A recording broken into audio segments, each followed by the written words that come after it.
After 5 days of explosions, air raids, shelling and fighting, Russia and Ukraine are right now holding talks.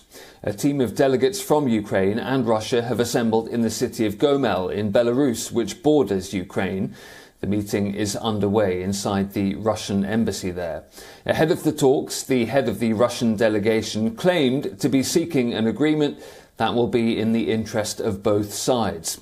But the Ukrainian president is talking down expectations.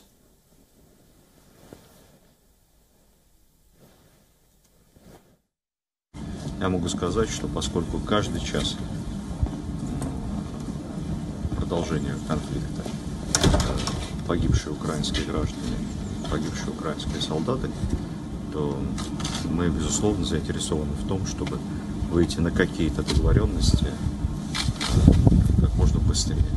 Эти договоренности должны, безусловно, быть в интересах обеих сторон. Скажу відверто, як завжди, я не дуже вірю в результат цієї. I will say frankly, as always, I do not really believe in the outcome of this meeting, but let them try.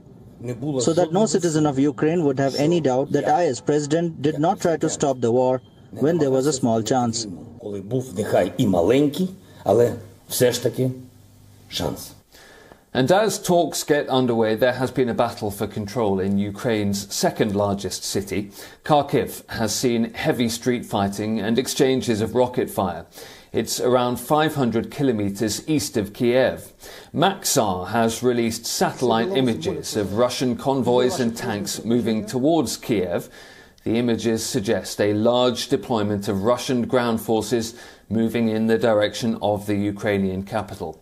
The convoy is pictured northeast of the Ukrainian city of Ivankiv, with fuel, logistics and armoured vehicles, including tanks, infantry fighting vehicles and self-propelled artillery.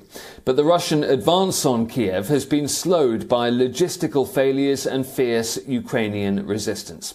Kharkiv and Kiev still remain under Ukraine's control. In the city of Bucha, the mayor there has filmed a video of damage. The Russian Defense Ministry says its forces have taken control of the Ukrainian cities of Berdyansk and Enerhodar, and Russian troops have also taken over the area, they say, around Zaporizhzhia nuclear power plant. The Russian army claims people can leave freely from Kiev and claims Ukraine is using civilians as human shields.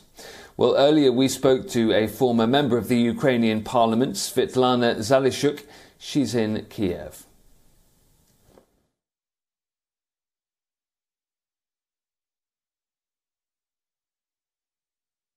Ukraine always insisted on diplomacy, but we define diplomacy as a dialogue and not surrender.